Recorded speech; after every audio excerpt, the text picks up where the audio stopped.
Тэгэхээр дэд сайд нарын томилгооноос гадна Хөгжлийн банкнд хураагдсан орон сууцны хорооллыг төр үргэлжлүүлж ипотекийн зээлд хамруулах асуудал өнөөдөр хөндөглөө. За тухайлх юм бол гацаад удсан Хөгжлийн банкнд 86 тэрбум төгрөгийн үр төлбөртэй шинэ яармаг хорооллыг гүйцэн дуусгаж багш эмч нарыг орон сууцны ипотекийн зээлд хамруулахар болжээ.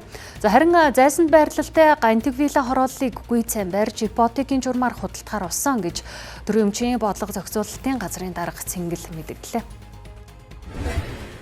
Гантиг вилла гэдэг зайсанд барилга байдаг. Энэ дээр энэ асуудлыг бол Хөгжлийн банк дээр ээжээж холбогдох байгууллагуудаар дахин үнэлгээ хийлгэсэн. За энэ дээр бол гүйцээж бариад буцаад ипотекийн журмаар худалдан борлуулах зүйтэй гэдэг шийдвэрийг гаргаад ажиллаж байна. Энэ ажил бол ойрын хугацаанд бол эхлээ явна. За шинэ яармаг хороол буюу 540 айлын орон сууцны асуудал байж байгаа.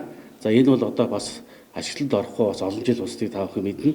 За энийг нийслэл хоттой ажлын хэсгүүд хүрээнд ярилцаад нийслэл хот гэр хорооллыг орон сууцлах зорилттой төвшингийн ипотекийн зээлийн хүрээнд нийслэлийн энэ төслийг хэрэгжүүлэх санд шилжүүлэх замаар Хөгжлийн банкны үр төлбөрийг төлөөд за энийг сангийн хөрөнгөөр гүйцээж ашиглалд оруулаад энийг буюу багш эмч нарын зэрэг хүмүүст орон сууцны ипотекийн зээл дээр гаргах ийм шийдлийн үндэстэй бол гаргаад ажиллаж байна. За мөн ерөнхий сайдын өгсөн өөрийн даалгаврын дагуу энэ өрөнд хураагдсан зарим объектуудыг боловсрол болон эрүүл мэндийн салбарт яаж ашиглаж болох вэ гэдэг асуудлыг бас судалж байгаа.